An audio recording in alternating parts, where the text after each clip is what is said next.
Certo, agora vamos para o assunto do debate de hoje. O texto base é Mateus 24:34. O que diz o texto? É Jesus que está falando. Eu lhes asseguro que não passará esta geração até que todas essas coisas aconteçam.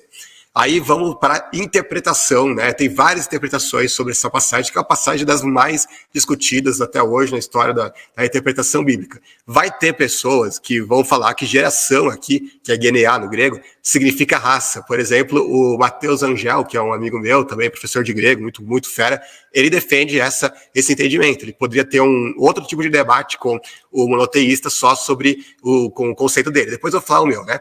Também outras pessoas falam que significa nação, outras pessoas vão falar que significa uma geração cronológica mesmo, mas referente ao fim dos tempos, ou seja, quando Jesus teria falado, não passará essa geração aqui ele teria falando que veria a volta de Jesus. Não é o que eu penso, mas estou apenas colocando aqui as interpretações que existem. E também, claro, os preteristas que vão falar que essa geração se cumpriu em 70, quando teria tido uma volta espiritual, simbólica de Jesus, ali em juízo sobre Israel, quando da destruição de Jerusalém. Então essas são as interpretações que se tem, são as mais comuns sobre isso. Qual a interpretação que eu tenho? É de que geração aqui está falando de uma classe de pessoas. Eu vou mostrar aqui que sempre quando Jesus usa a palavra geração, é sempre nesse sentido, eu já vou explicar melhor.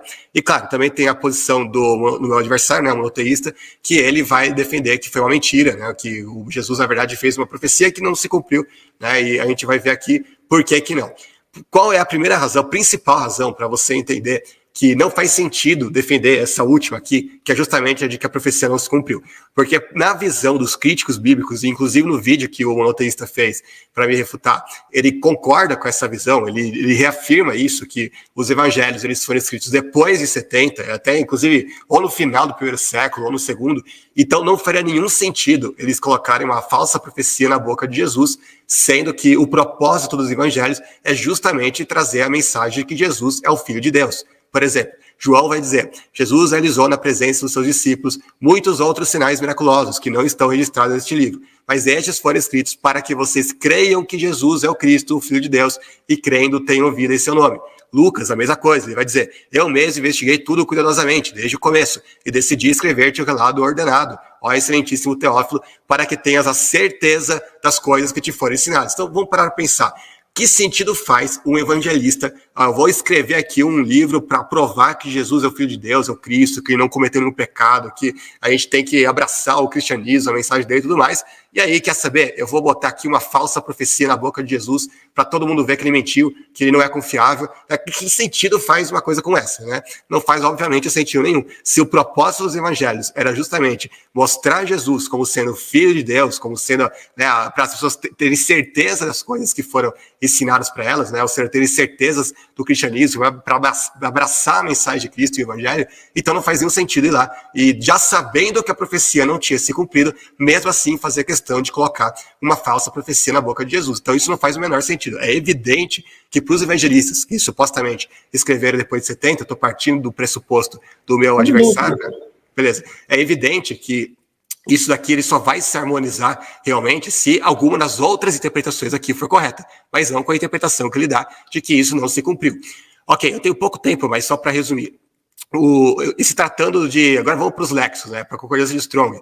Um dos significados possíveis para geneá é justamente de um grupo de pessoas muito semelhante uns com os outros, dos dons, ocupações, caráter, etc. E, em um mau sentido, uma nação perversa. Tem outros dicionários de grego que dizem a mesma coisa. Por exemplo, esse daqui vai falar que é um grupo étnico exibindo semelhanças culturais ou pessoas do mesmo tipo. Então, esse não é um significado que estou inventando na minha cabeça, né? Qualquer léxico de grego vai colocar esse significado como sendo um dos possíveis significados para o termo. Um exemplo didático que a gente poderia dar é quando, por exemplo, Jesus fala que os fariseus são uma raça de víboras. Será que ele estava falando da raça judaica em si? Né? Não faz nenhum sentido, já que o próprio Jesus também era judeu. Aqui ele está claramente falando de um tipo, uma classe de pessoas, ou seja, pessoas que têm o mesmo comportamento de outras, né?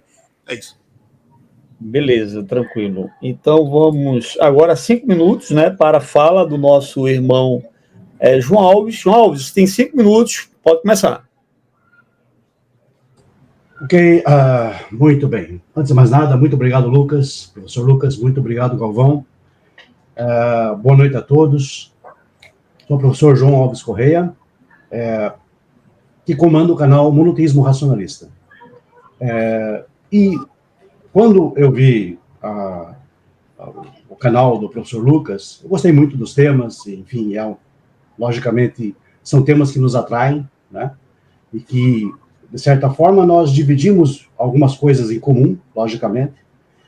E essa profecia particular de Mateus 24, na verdade, é o sermão escatológico, né, que nós chamamos, ou o sermão profético, que também é repetido em Marcos, capítulo 13, Lucas, capítulo 24, texto conhecidíssimo, né, de todos. Então, gente, é o seguinte, a tese do professor Lucas, ela é uma tese bem tradicionalista, de fato. Agora, o que eu quero esclarecer aqui, antes de mais nada, é o seguinte: eu não advogo a ideia de que Jesus mentiu. Ok? Esse é o primeiro ponto.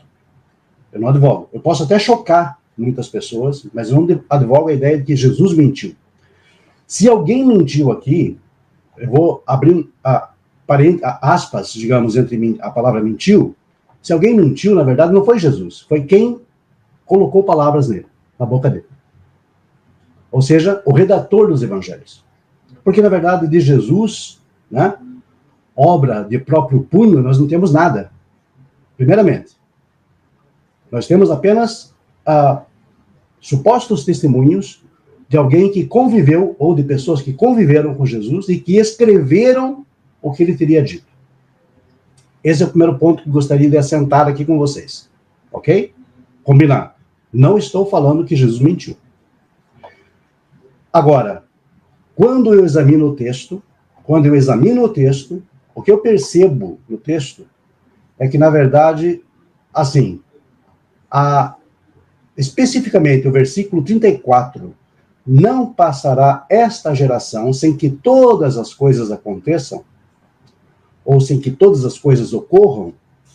Eu acredito que isso é muito relevante e deve ser considerado dentro do seu contexto.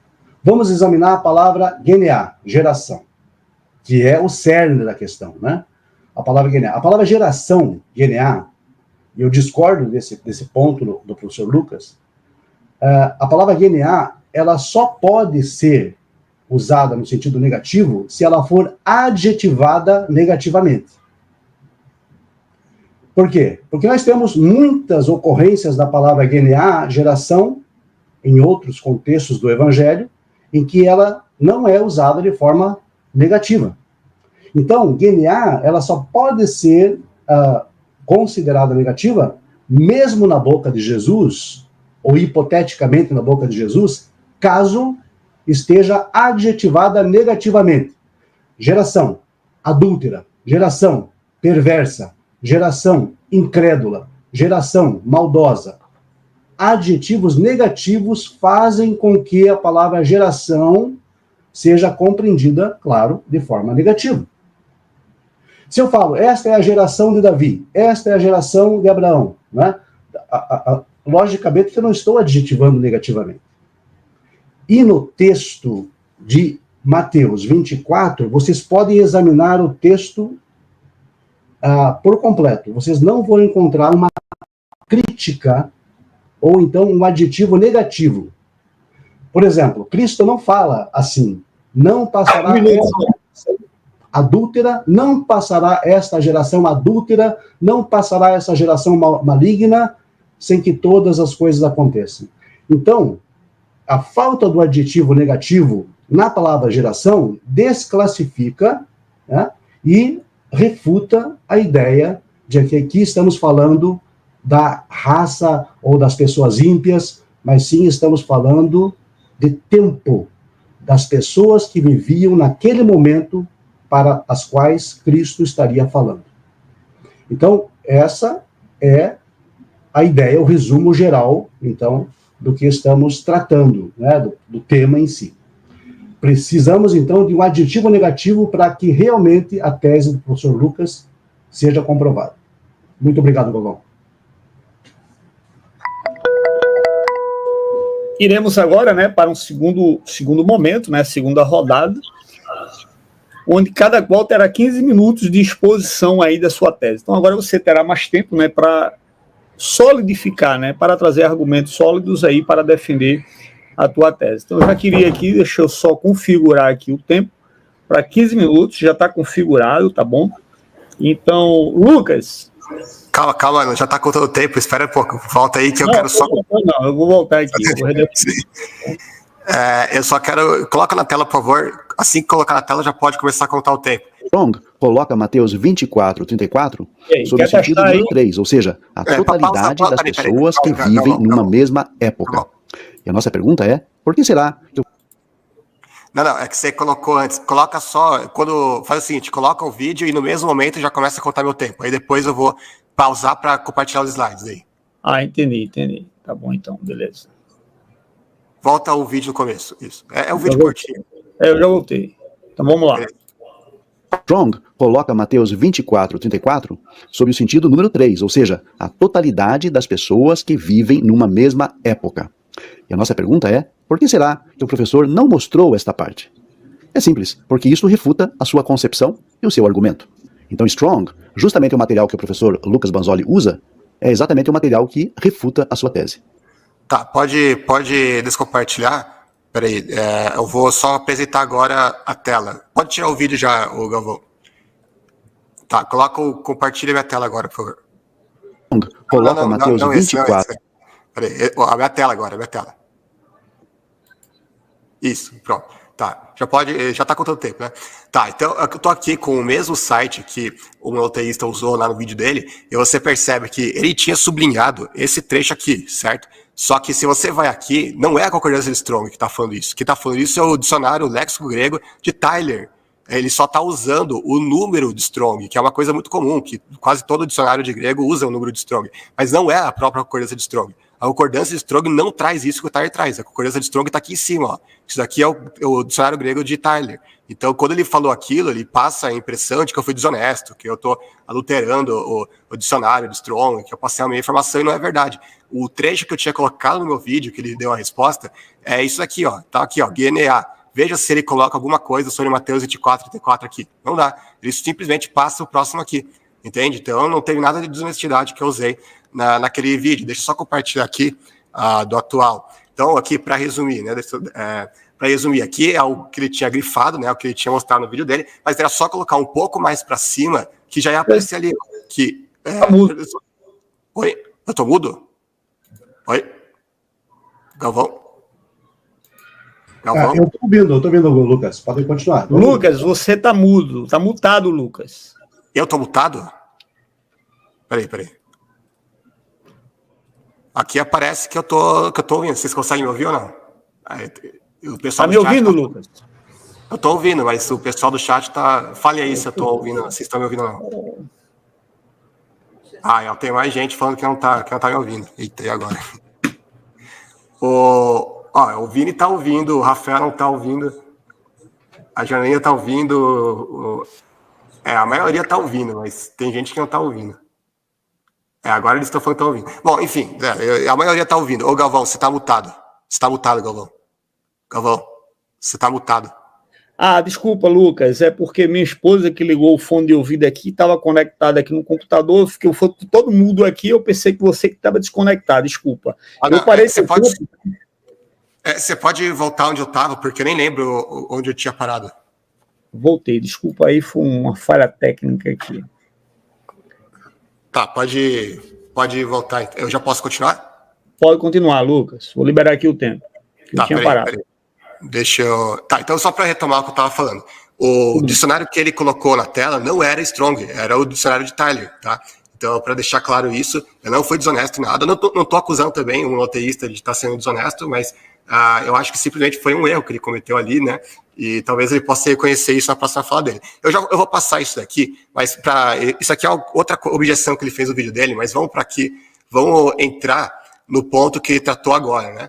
Que é sobre a questão da geração. Vou citar aquilo que ele tinha dito antes. Ele esquece de mencionar que a palavra geração, nestes casos, sempre vem adjetivada. Não é a palavra geração que tem um sentido negativo. até porque há menções a ela de forma positiva em várias passagens, mas assume esse sentido se for adjetivada, seguida de um adjetivo negativo. É aquilo que ele falou aqui agora, né? A resposta: todas as vezes que Jesus usa a palavra genear, é sempre no sentido negativo, sendo ela adjetivada ou não. Ou seja, mesmo que não esteja lá geração perversa, geração adulta, etc., o contexto vai tratar claramente como algo negativo. Por exemplo, Lucas 16:8 vai falar: e louvou aquele Senhor e o injusto mordomo por haver procedido prudentemente, porque os filhos do mundo são mais hábeis na sua própria geração do que os filhos da luz. Geração aqui não está acompanhada de um adjetivo negativo. Mesmo assim, o contexto está falando dos filhos do mundo. Por isso que ele é negativo mesmo assim.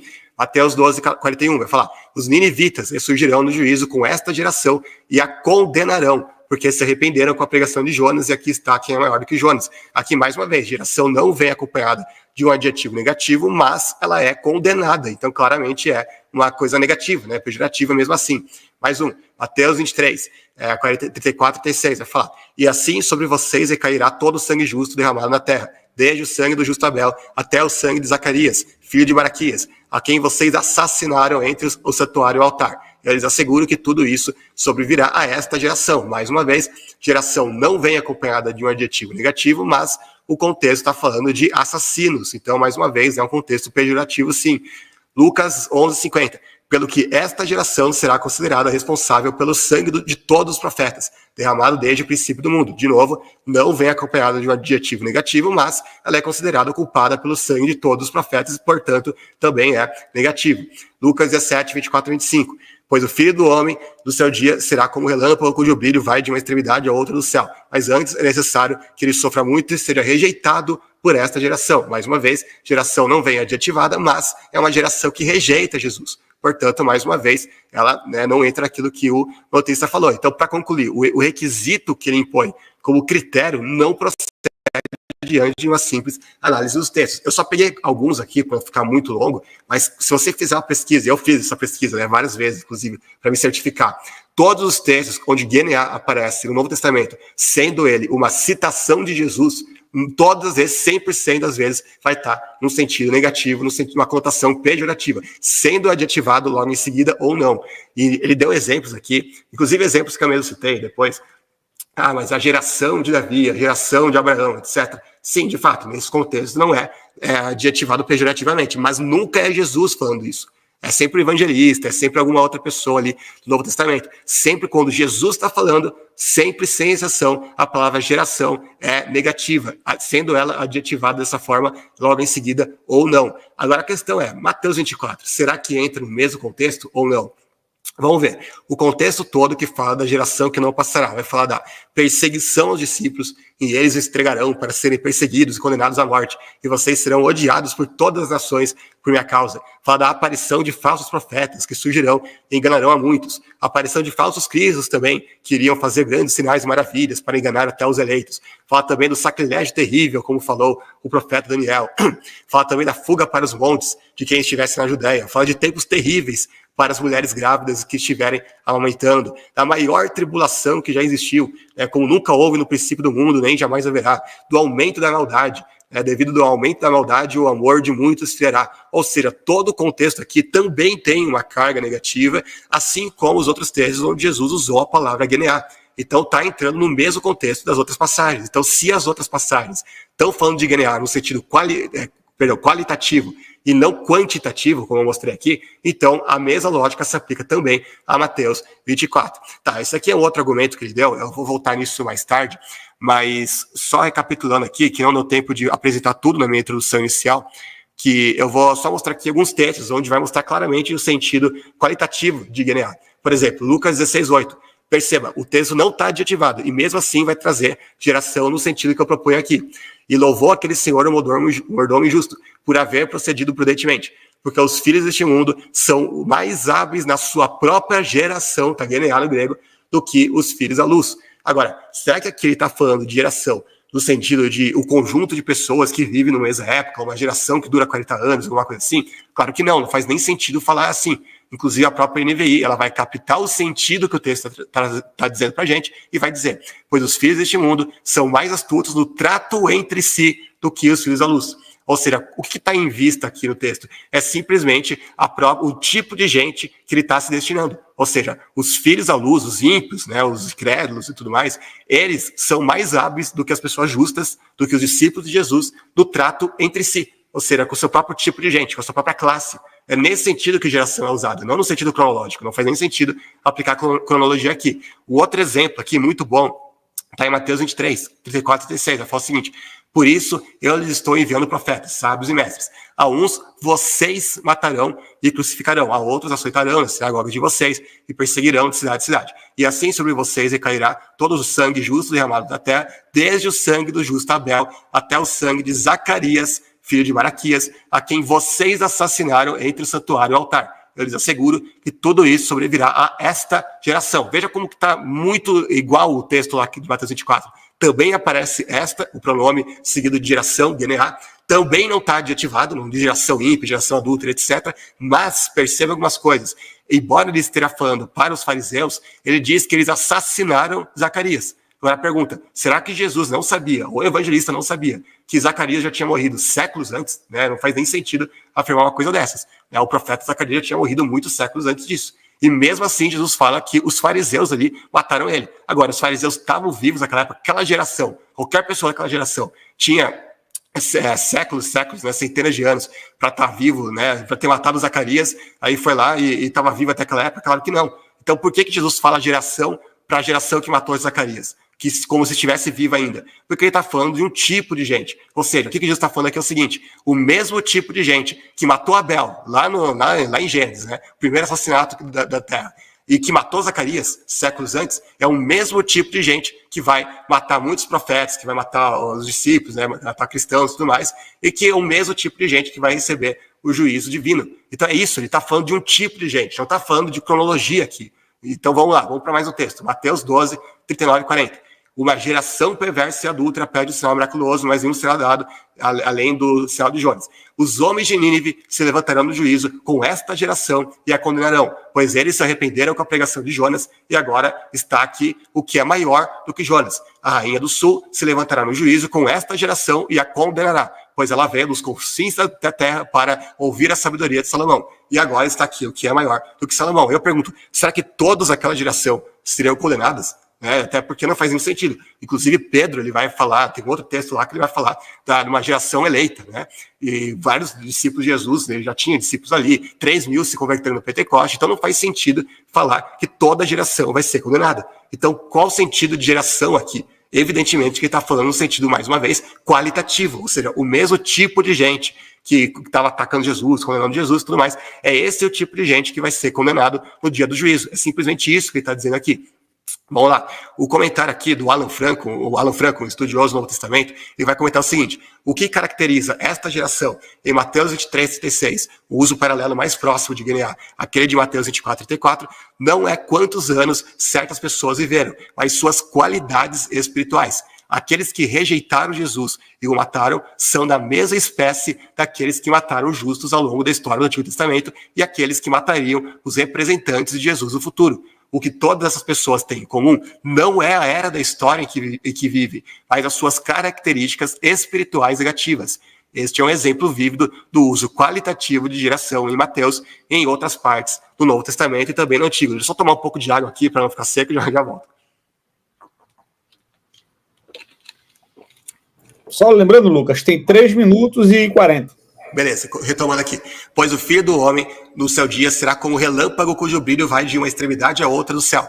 Mas antes, é necessário que ele sofra muito e seja rejeitado por esta geração. Mais uma vez, toda aquela geração rejeitou Jesus? Claro que não. Quem rejeitou Jesus foram apenas as pessoas ímpias. Mais uma vez, geração sendo usada apenas para pessoas ímpias e não uma geração cronológica.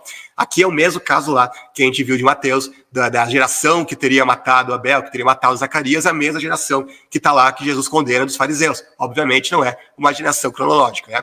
Atos 2,40, esse texto é muito interessante também. Olha o que Pedro vai falar aqui. Com muitas outras palavras, os advertia e insistia com eles. Salvem-se desta geração corrompida. Agora, que sentido faria falar, vamos supor que a geração fosse uma geração cronológica aqui. Que sentido faz falar para alguém se livrar, se salvar de uma geração cronológica corrompida? Né? Então, tipo, queria que as pessoas lá se matassem, né?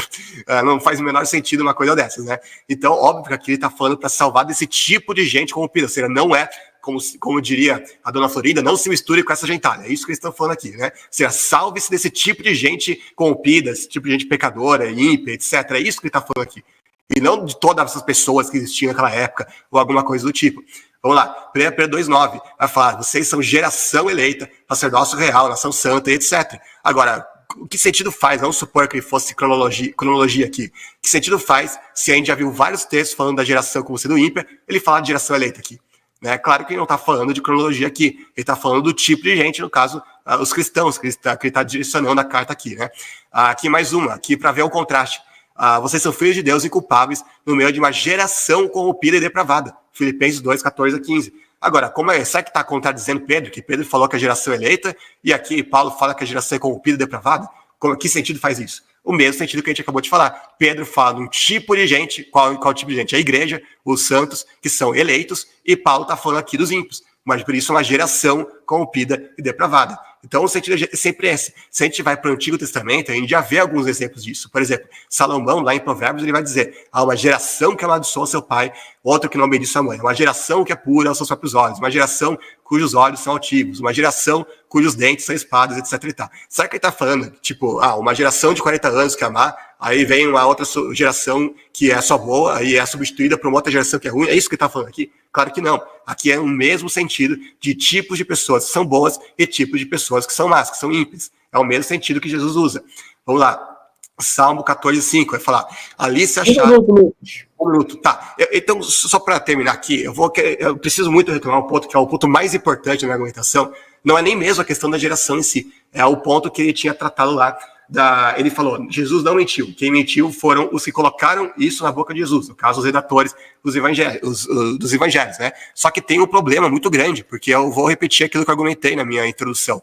Porque, aqui, se a gente vê aqui, claramente o propósito dos evangelistas era justamente apresentar Jesus como Filho de Deus para que as pessoas acreditassem nele. Então eu pergunto: o que os evangelistas ganhariam para a causa deles apresentando Jesus como sendo mentiroso? É essa a grande questão que fica pra gente, né? Então, é esse o primeiro problema que ele tem que resolver. Eu sei que ele apresentou algumas razões no vídeo de resposta dele, e eu vou fazer as contra-argumentos. Eu preparei aqui algumas respostas a isso, mas esse é um ponto mais problemático da argumentação dele, porque não faz nenhum sentido os evangelistas querendo apresentar Jesus como sendo o Filho de Deus. O que eu vou fazer? Vou mandar colocar a mentira na boca de Jesus. É uma coisa que não faz o menor sentido. Na pior das hipóteses, eles teriam simplesmente tirado isso do texto. Opa, não vou mencionar isso aqui não, que vai pegar mal.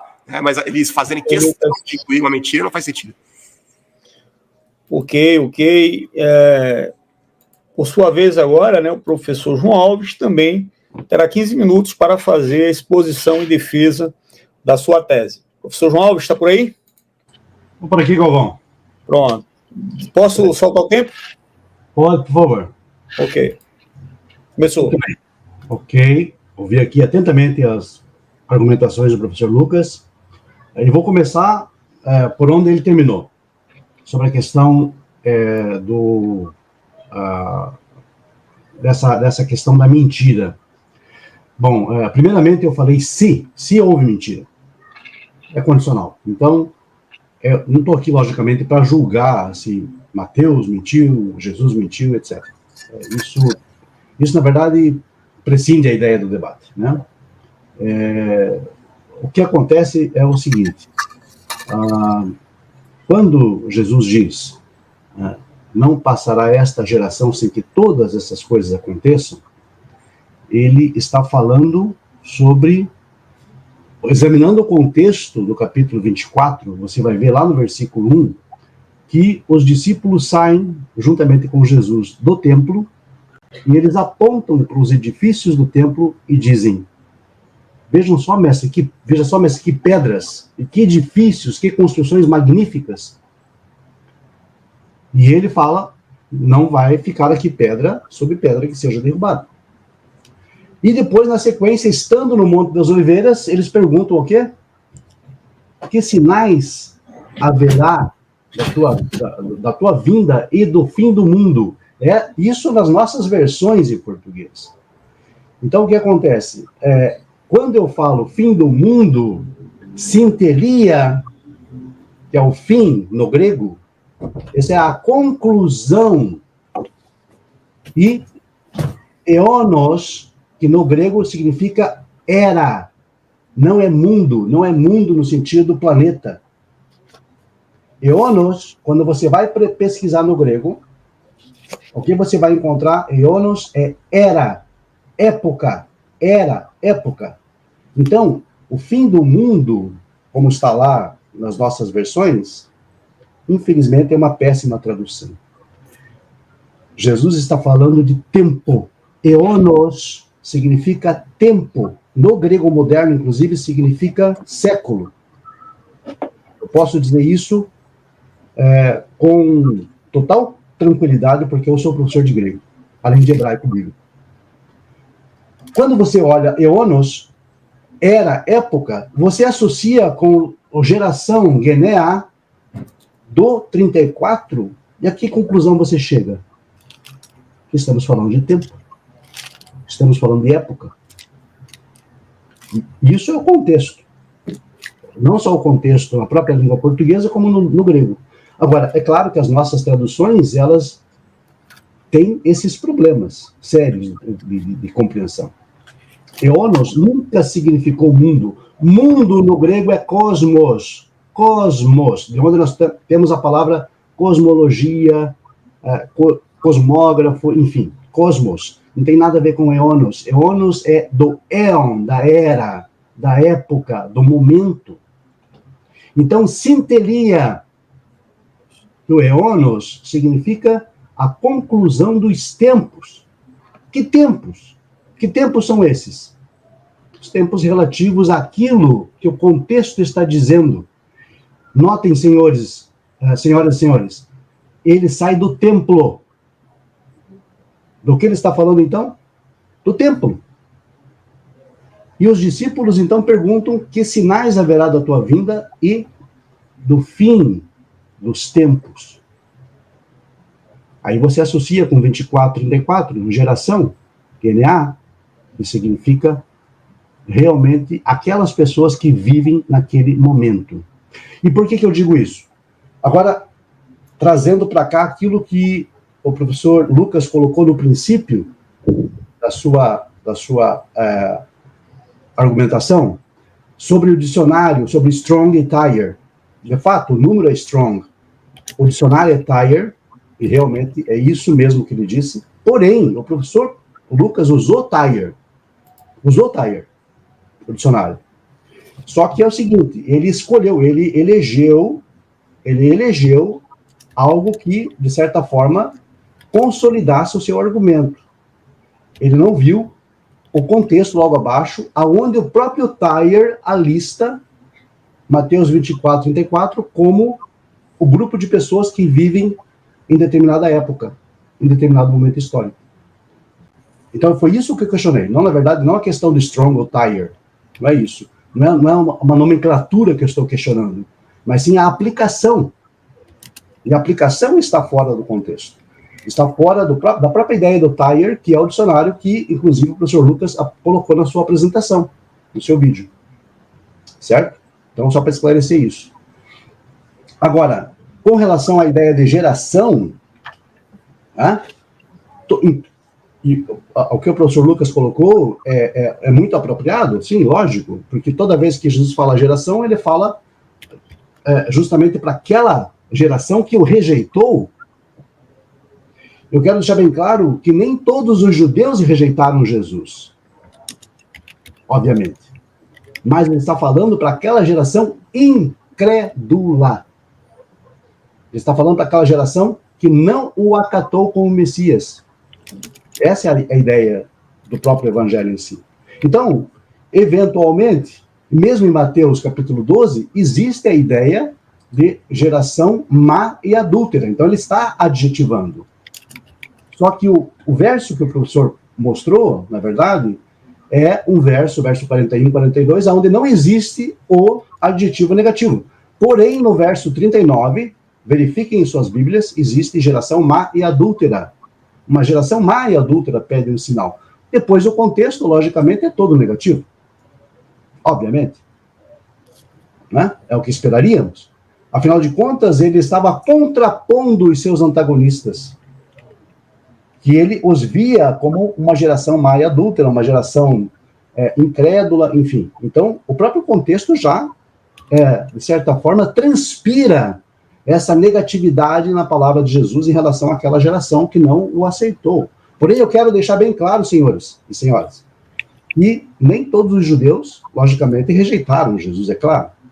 Agora, com relação à ideia de geração, mais uma vez cabe aqui salientar o seguinte. Nós vemos em toda a Escritura que Deus é misericordioso e que Ele realmente exerce essa misericórdia colocando a sua paciência em cima do homem, fazendo com que ele, ou fazendo com que, de certa forma, desejando com que ele se arrependa e que ele se converta dos seus maus caminhos. Na ideia de Jesus, na ideia do evangelista, na ideia de Jesus, era geração, significa então aquele grupo de pessoas que quando Jesus veio, quando Jesus se apresenta como Messias, eles rejeitam. Aquelas pessoas rejeitam. Então, o acúmulo, inclusive desde Abel, Zacarias, aquele texto de Mateus 23 que o professor citou, refere-se ao acúmulo que vem para esta geração para a qual ele estava falando. E justamente essa geração que experimenta o fim da sua independência política. Eu quero lembrar os senhores e as senhoras que Jesus aqui, no Mateus 24, ele está falando do templo, que era a base política, religiosa e social do povo de Israel. E fim dos tempos, né? Sinteria do Iônios, significa então exatamente essa ideia, é o acúmulo de tudo aquilo que ocorreu, de acordo com o pensamento de Jesus, naquela geração que, para a qual ele veio e se revelou e não aceitou. Então ele está falando, não passará esta geração. Esta geração. Esta geração é aquela geração para a qual ele estava falando, que vivia sob a economia do templo. E agora, eu gostaria então, Galvão, se você me permitir, postar alguns slides, ou apresentar alguns slides. Pode mandar aí que eu coloco aqui. Você tem 5 minutos e 40 segundos. Ok, aqui está então.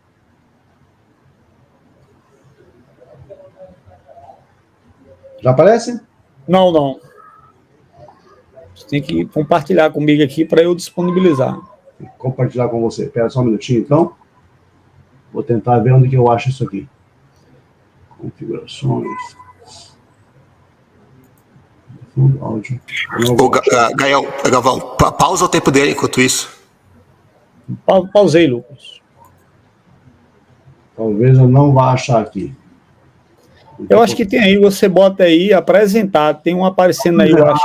Perfeito, perfeito. Isso. Apresentar. Aí você clica, aí você procura o PDF e clica nele. Isso. Achou? Cliquei, achei. Deixa eu apresentar. Acho que como slides pode ser? Sim, sim. Perfeito.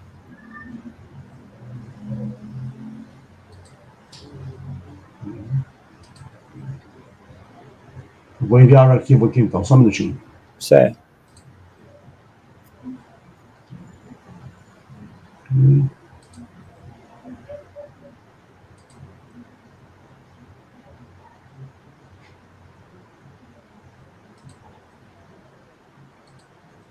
Ok.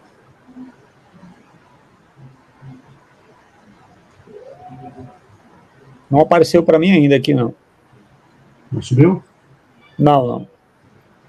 Eu enviei, mas acho que não subiu. Apareceu agora. Isso agora. Pronto. Okay. Aí na tela já. Muito bem. Então, Mateus 24 é, acima de tudo, sobre o templo. Bom, como nós falamos aqui, inclusive, o contexto fala sobre o templo e a geração que vivia sob a economia do templo sagrado em Jerusalém. No slide seguinte, nós temos, então, Mateus 24 é sobre o fim da era judaica, de acordo com o pensamento de Jesus. Então, no Monte das Oliveiras, ele recebe os seus discípulos e ali, então, eles comentam sobre o fim daquela época. Jesus adverte os discípulos sobre serem enganados, pois haveria falsos cristos. Então, nós temos aqui várias notas de falsos cristos que surgiram naquela época. Docitel, Simão o Mago, Teudas, Judas Galileu, Menahem ben Yehudá, vários que surgiram naquela geração. No contexto de Mateus 24, o fim do mundo, o fim desta era, é o ano 70. Ouvireis de guerras e rumores de guerras. Em 66, ocorreu a primeira guerra judaica contra a dominação romana da Judéia e várias outras guerras. Fala de fomes. No reinado de Cláudio, imperador romano, várias fomes ocorreram, 4 fomes no total. Jesus fala sobre pestes, muitas pestes abateram a Ásia Menor, Éfeso, anos 65, 61, 30 mil mortes, de acordo, inclusive, com Tácito e Vitélio. No contexto de Mateus 24, o fim do mundo é o ano 70. Peste na Ásia, a peste em Roma, enfim, guerras, rumores de guerras, terremotos. Em 60, o Vale do Lico, as cidades de Pérgamo, Laodiceia e Colossos foram destruídas por terremotos. Está aqui. Perseguidos, castigados e mortos, os discípulos. Está tudo confirmado, logicamente, no próprio Novo Testamento, no livro de Atos. Né? A iniquidade e o amor, a iniquidade aumentaria e o amor das pessoas esfriaria. Nós vemos várias cartas apostólicas, inclusive, no Novo Testamento, falando sobre isso. Né? O evangelho do reino seria pregado em todo o mundo. Há várias versões, há várias menções do evangelho falando que o evangelho já tinha sido pregado em todo o mundo, muito antes do ano 70. Lógico, o mundo conhecido da época, claro. Né? O templo é o pivô do fim do mundo, o fim desta era. A abominação da desolação, diz Jesus no verso 15.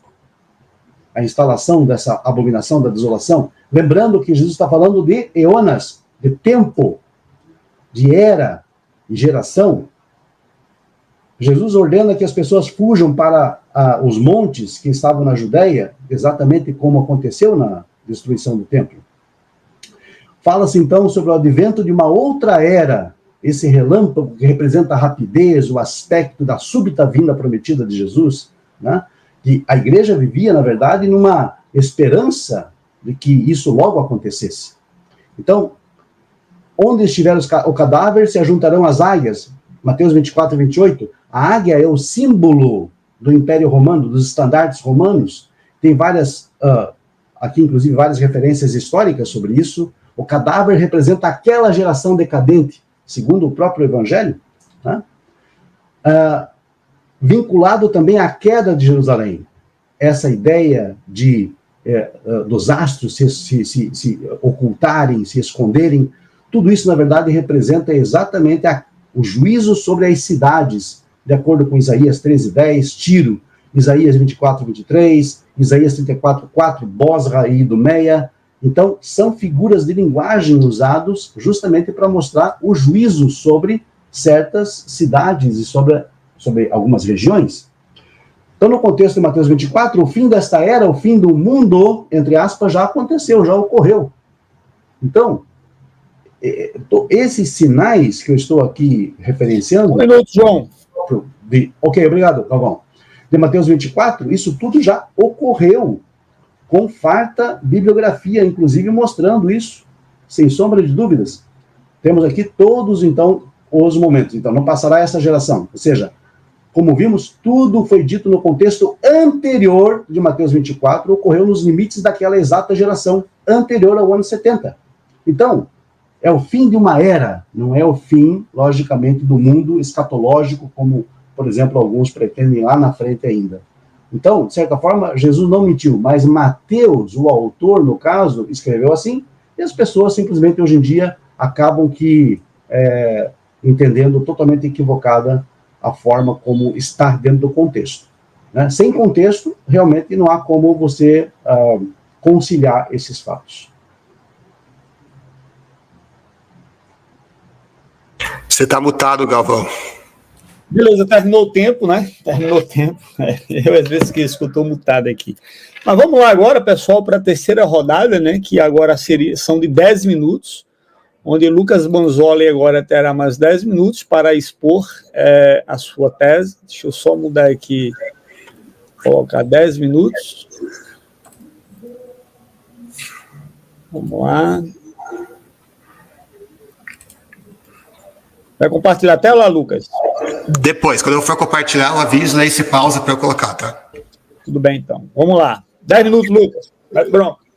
Vamos lá, ele falou que ele tinha dito C, né? Então o C é condicional. Mas isso não responde ainda ao ponto que eu coloquei. Porque se na visão dele, o próprio redator, que possivelmente colocou uma mentira na boca de Jesus, eu vou voltar à mesma questão que eu já fiz aqui, a terceira vez que estou voltando.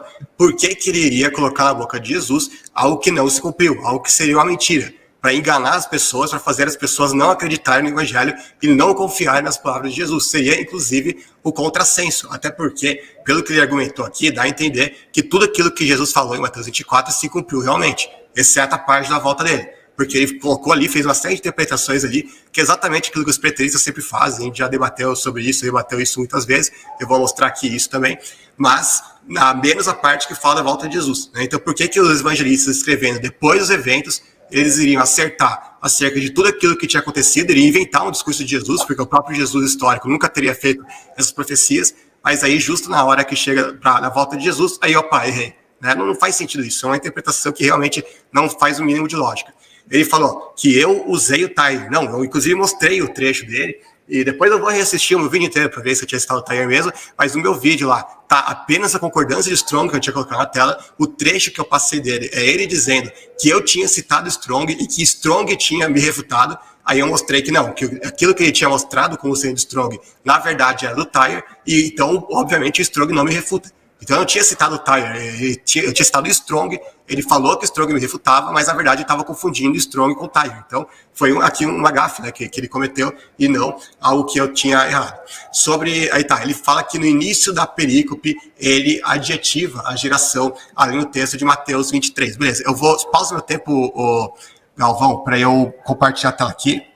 Deixa eu só achar aqui o trecho, peraí.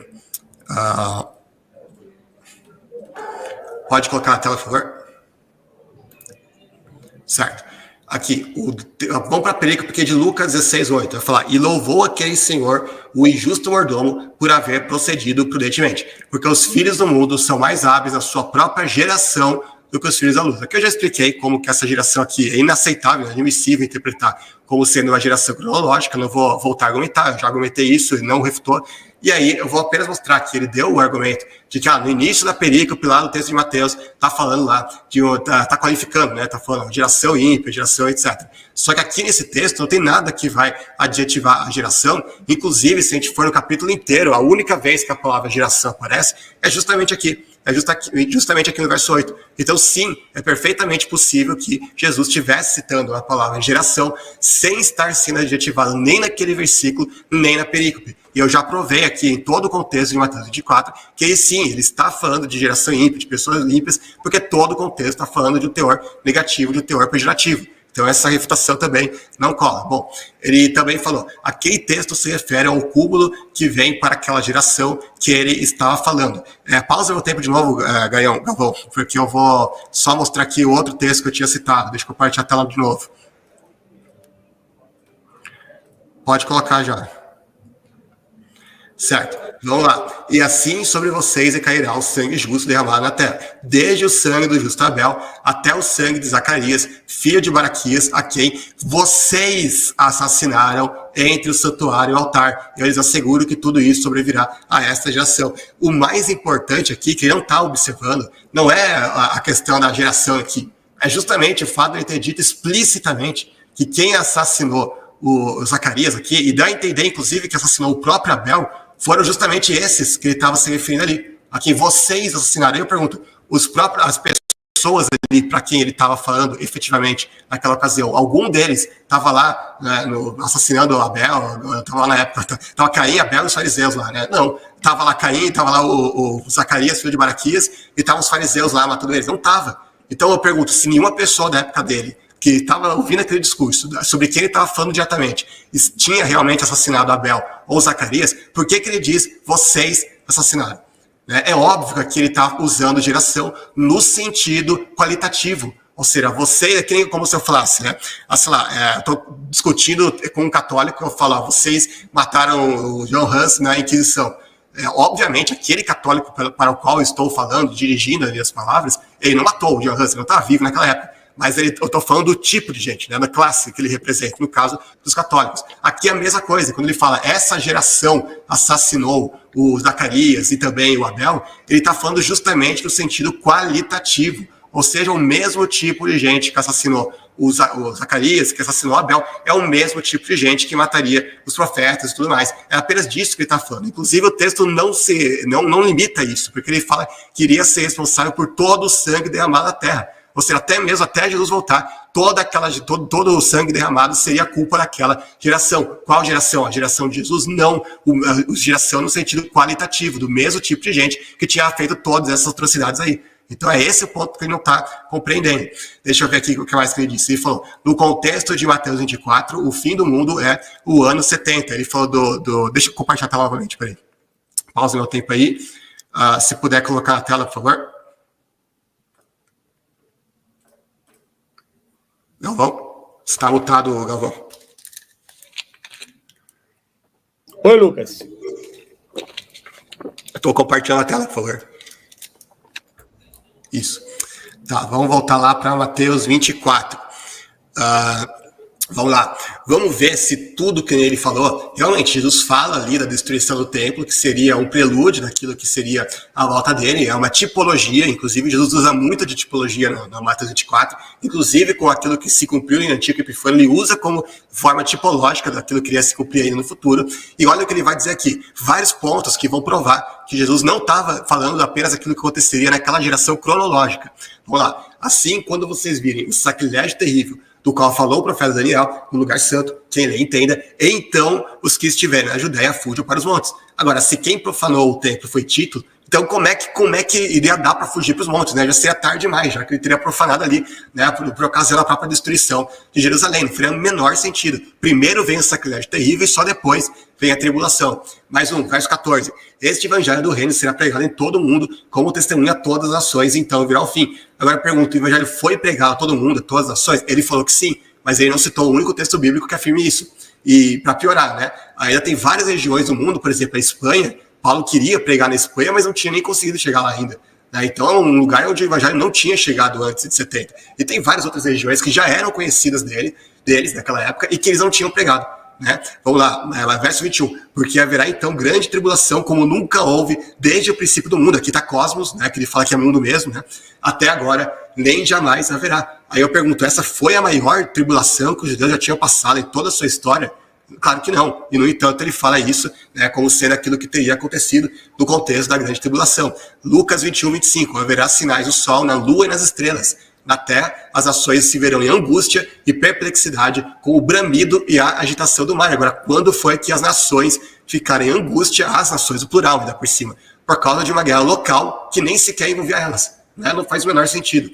Verso 26. Os homens desmaiarão de terror, apreensivos com o que estará sobrevindo ao mundo, e os poderes celestes serão abalados. Então, se aquilo sobreveio apenas a Jerusalém, que é apenas uma cidade, porque ele disse que estaria sobrevindo ao mundo, né? Ou seja, passa claramente a ideia de algo mais amplo. Né? Mesmo que ser apenas um mundo conhecido, ainda assim é muito mais que Jerusalém apenas. Verso 28. Quando começarem a acontecer essas coisas, levantem-se e ergam a cabeça, porque estará próxima a redenção de vocês. Agora, que redenção é essa que teria próxima? Se, na verdade, tudo que aconteceria seria Tito entrando lá com os exércitos dele e matando todo mundo, né? Destruindo o templo, queimando tudo. Né? Que bela redenção essa, né? Verso 34, 35. Tenham cuidado para que os seus corações não fiquem carregados de libertinagem, bebedeira e ansiedades da vida. E aquele dia venha sobre vocês inesperadamente, porque ele virá sobre todos os que vivem na face de toda a terra. Então, seria sobre todos que vivem na face de toda a terra ou apenas em Jerusalém. Né? Ah, mas Lucas, aqui está falando apenas a terra de Jerusalém, então não seria mais fácil ele simplesmente falar, não fuja de Jerusalém, né? Seria muito mais fácil isso, né? E não ia nem ter que se aplicar isso mais para eles, né? Verso 36, estejam sempre atentos e orem para que vocês possam escapar de tudo o que está para acontecer e estar de pé diante do Filho do Homem. Agora, se isso iria acontecer só em Jerusalém, que é onde teve a guerra, então por que eles precisariam orar para escapar daquilo que iria acontecer. Então era só sair de Jerusalém, né? Pega sua mala aí, vai para outro lugar aí, pronto, né? Tá livre já, não tem que nem orar. É uma coisa que não faz o menor sentido dizer isso e aplicar isso para aquilo que aconteceu em 70. Vamos lá, agora Mateus 24, 12 a 13, vai dizer: devido ao aumento da maldade, o amor de muitos esfriará, mas aquele que perseverar até o fim será salvo. Mas salvo do quê? Se o texto está realmente falando da destruição de Jerusalém, então vai ter que perseverar até o fim na destruição de Jerusalém. E aí vai salvo do quê? Da destruição em si? Né? Não faz nem sentido isso, novamente. Verso 22. Se aqueles dias não fossem abreviados, ninguém sobreviveria. Mas por causa dos eleitos, aqueles dias serão abreviados. Agora, qual necessidade havia de abreviar aqueles dias por causa dos eleitos, se os eleitos não estariam mais em Jerusalém? O próprio Senhor Jesus falou, né, que é...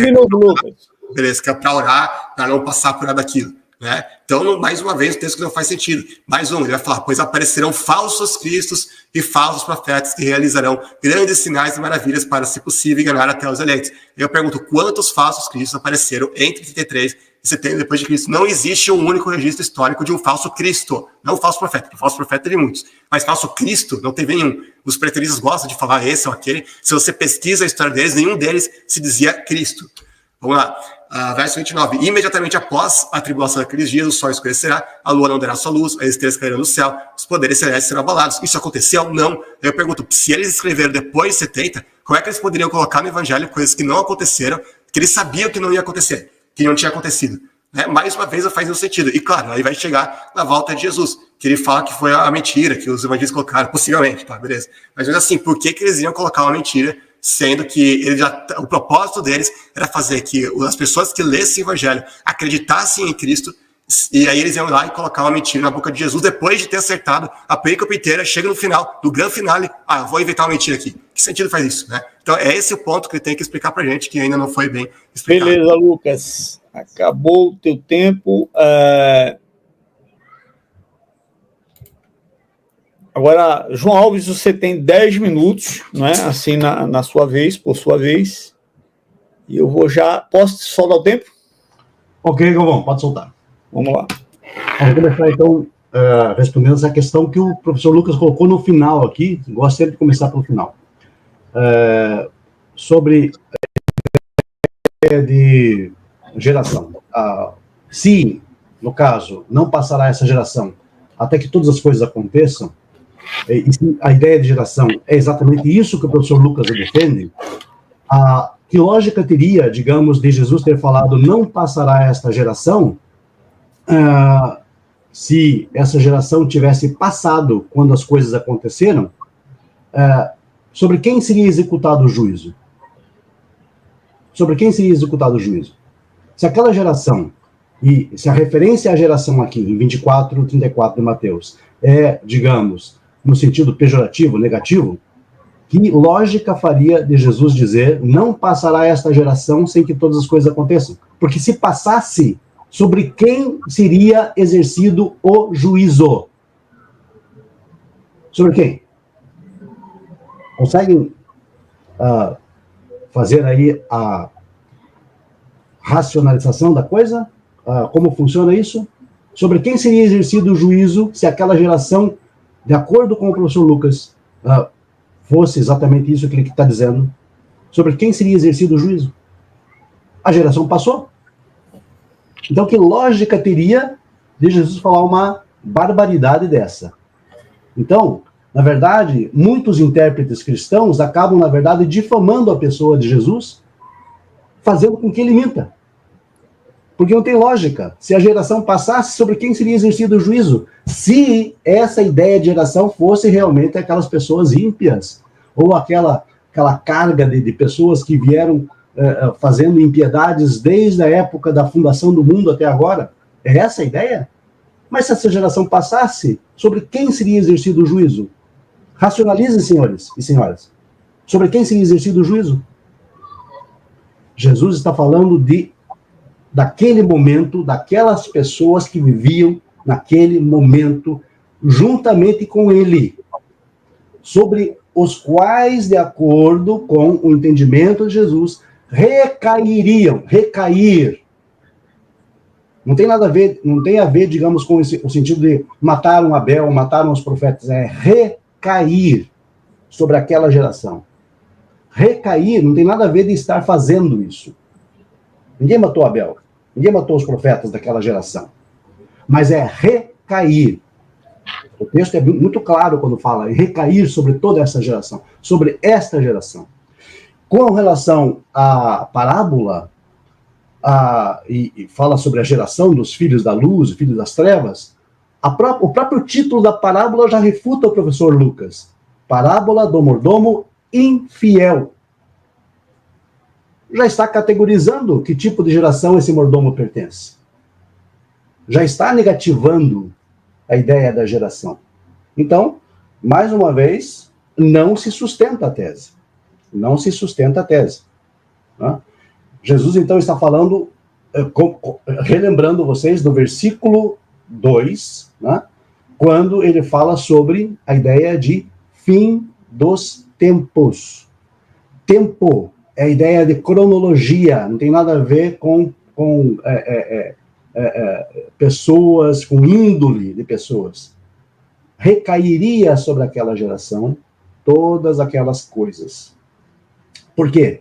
Porque ali era, na verdade, de acordo com o evangelista, era o ápice, o clímax das coisas, quando os judeus perderiam a sua condição de independência, perderiam a sua condição de Estado, perderiam a sua condição política e seriam dispersos pelo mundo.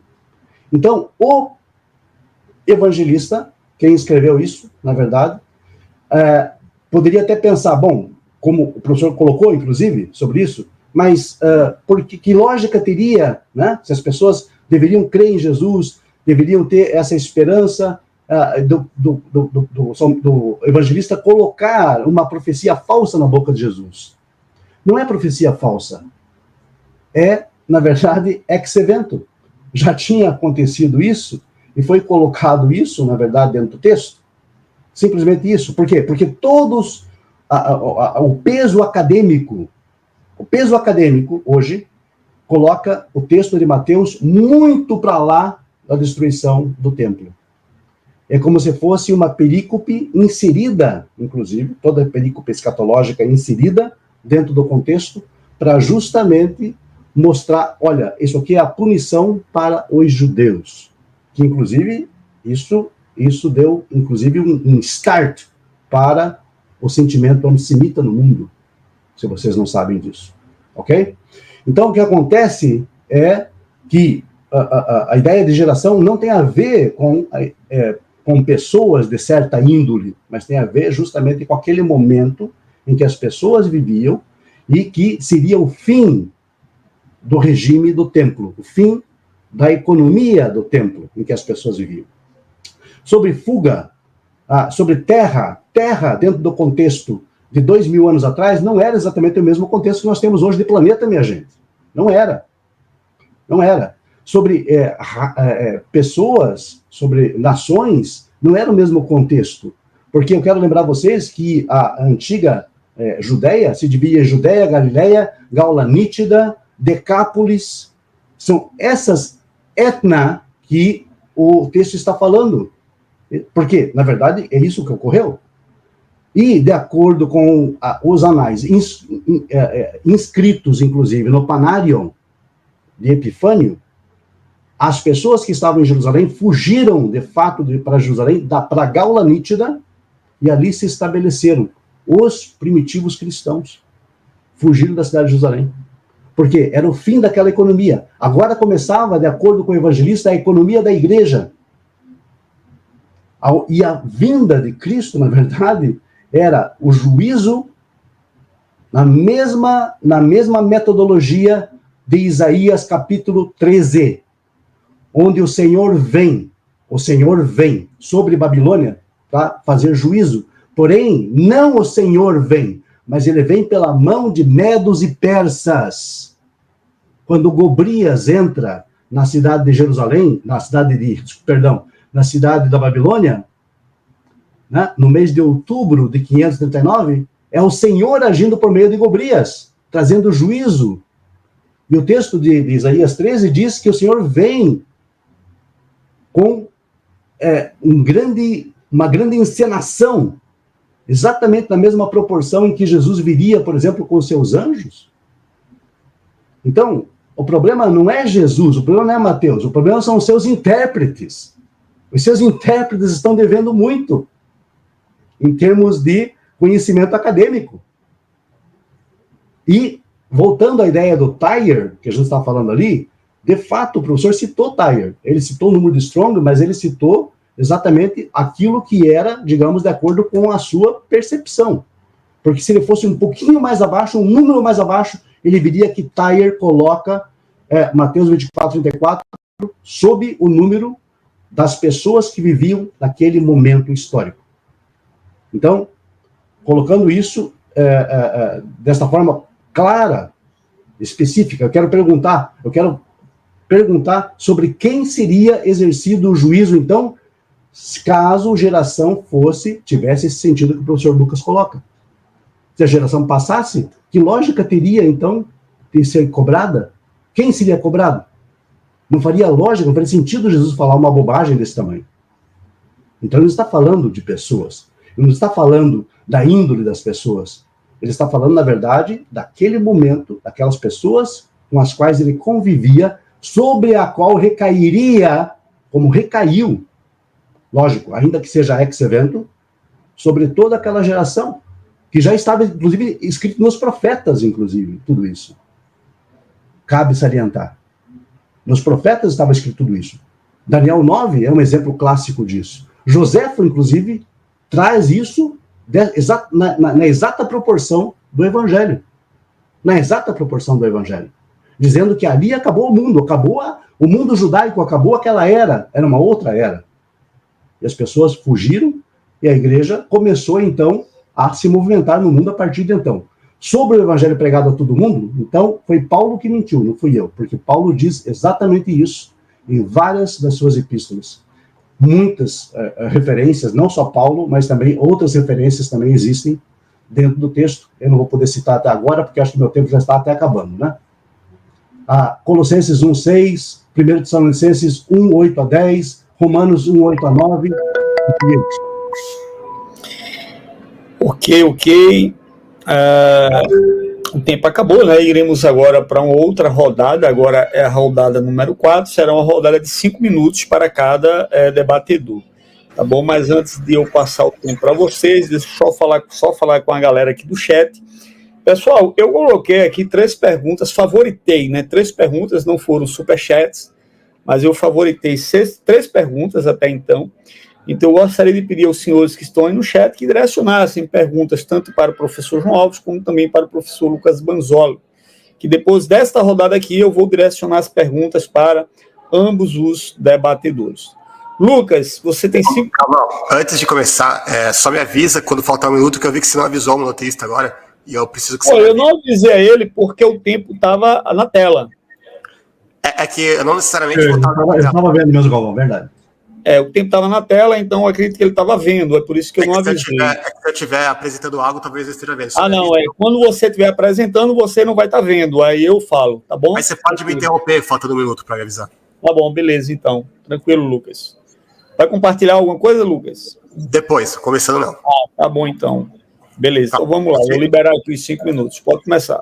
Beleza. Paulo nunca disse, para começo de conversa, que o evangelho já tinha sido pregado em todo mundo. O que ele disse, né, esse texto de Colossenses, por exemplo, que ele citou, é que o evangelho estava sendo pregado em todo mundo, não que o evangelho já tinha sido pregado no mundo inteiro. Ele falou que eu citei Tyre. Não, eu só citei Tyre para refutar o que ele tinha atribuído a Strong e que, na verdade, era de Tyre. Ou seja, eu citei Tyre porque ele citou Tyre incorretamente, achando que era Strong. Só por isso. E não como se eu estivesse falando que Tyre estava a meu favor. Ele falou, não, mas aqui está falando apenas de recair. Não, eu mostrei que o texto diz explicitamente que vocês assassinaram Zacarias entre o santuário e o altar. Então, ele não está falando apenas que sobre vocês vai recair o assassinato de Zacarias. Não, ele fala que vocês assassinaram Zacarias. Entende? E, no entanto, eles obviamente não estavam vivos séculos antes. Ele ia falar também, o título da parábola é a parábola do mordomo infiel. Bom, primeiro, a parábola em si, ela não tem título. Esses títulos aí são os tradutores que colocam lá nos títulos das Bíblias, né? Mas o fato do mordomo ser infiel não é um adjetivo para a geração em si. é um adjetivo para o mordomo, entende? Não é o que o texto está falando. O que o texto vai dizer ali é que a geração, e não vai qualificar a geração apenas, ele vai falar pelo contexto que essa geração é a geração ímpia, mas é exatamente o mesmo que eu tinha falado, que muitos textos não vão adjetivar a palavra geração, mas no contexto a gente vai ver que essa geração é ímpia, incluindo essa questão aí do mordomo. E a gente já mostrou que lá em Mateus 24 também o contexto está falando de pessoas ímpias. Então é a mesma lógica que serve para lá e serve para cá. Não é profecia falsa, ele diz, é profecia ex evento. Bom, ele tinha dito que era uma profecia falsa no vídeo que ele tinha feito para me refutar lá no canal dele.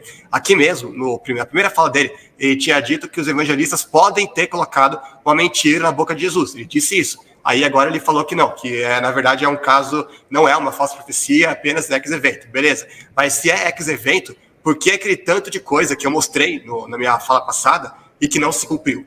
Então teria que se cumprir tudo ipsis-literis. Mas tem um monte de coisa que Jesus falou ali e que não se cumpriu. Então como é que os caras vão profetizar depois dos acontecimentos, que é ex-evento, e ainda errar um monte de coisa? Né? Tipo, você está profetizando o passado e ainda erra. É uma coisa que não faz o menor sentido. É que nem eu, sei lá, vou profetizar que as torres gêmeas vão estar de pé em 2150. Que sentido faz isso, se eu já sei que elas caíram? Né? Então não faz sentido nada disso.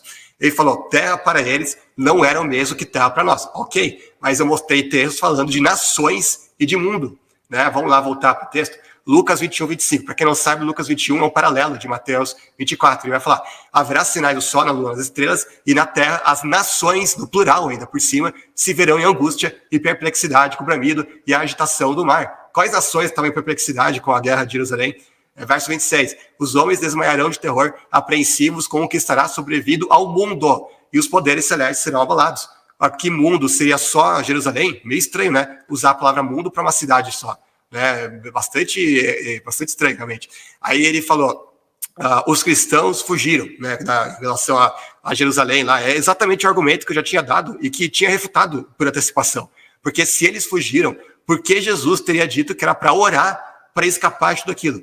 Tipo, era simples, se os caras já iriam fugir a priori, então eles nem estariam em Jerusalém quando acontecesse a guerra.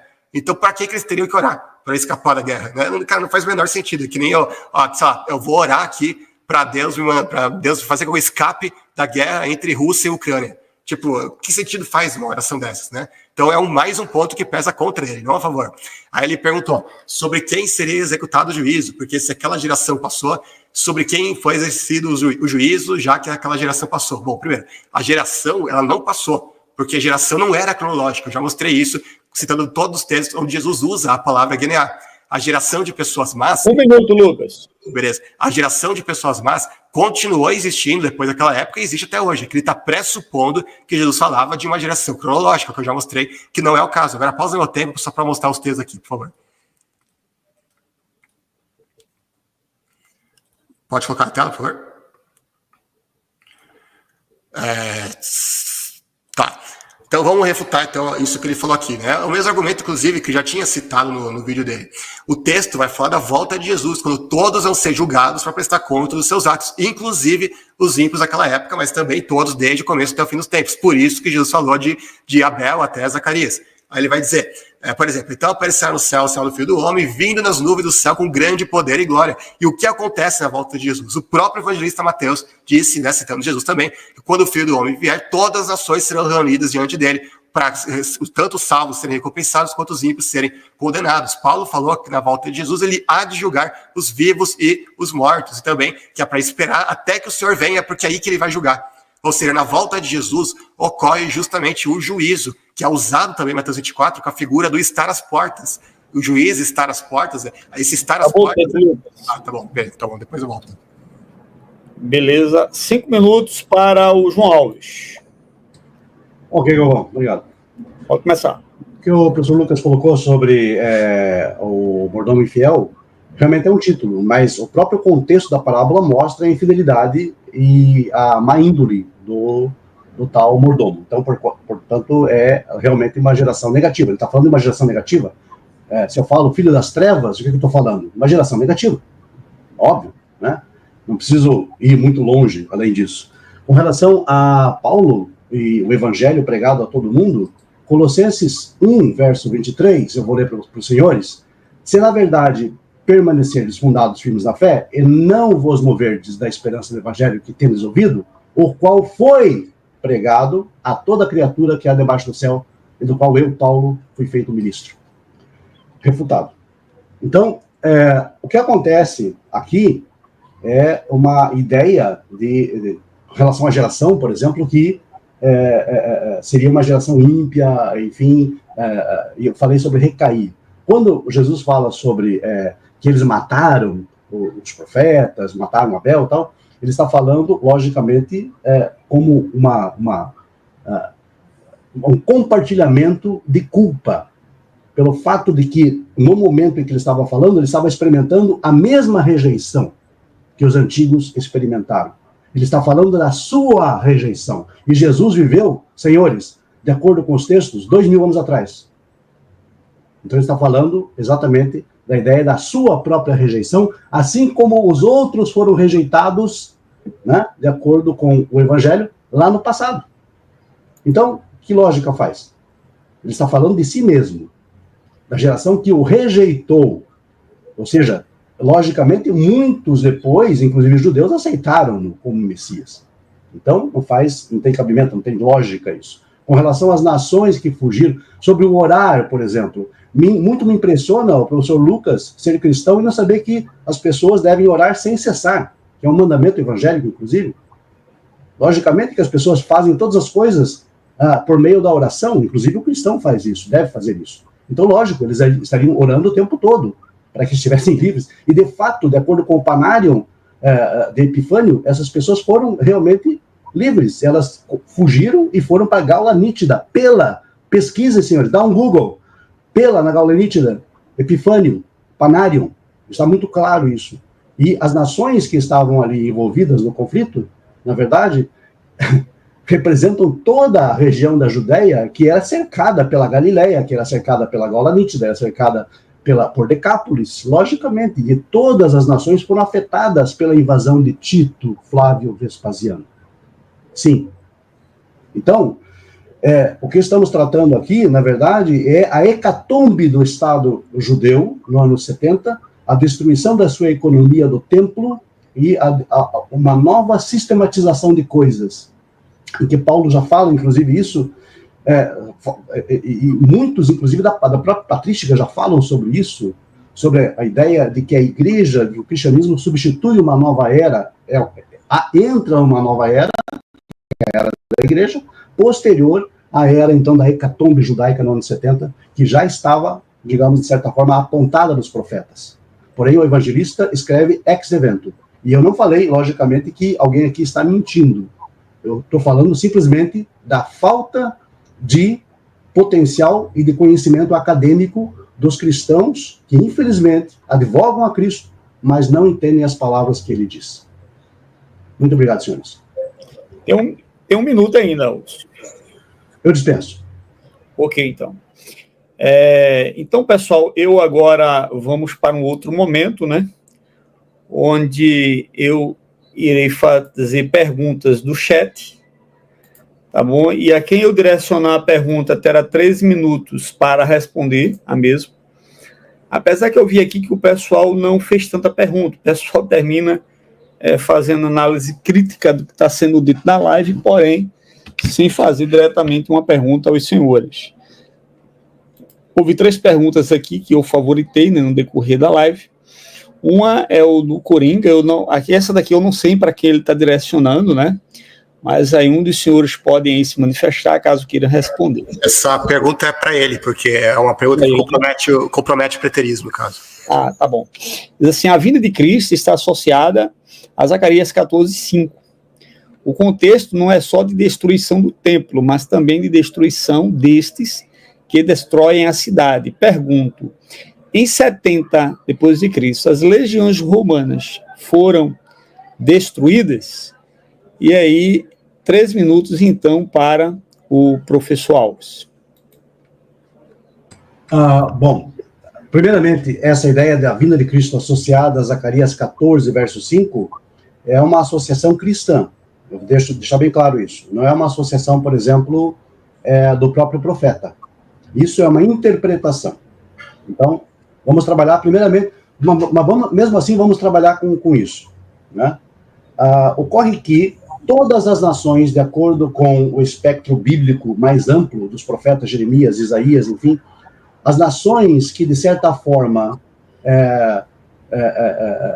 trouxeram destruição para a terra de Israel, nós sabemos que todas elas jazem onde?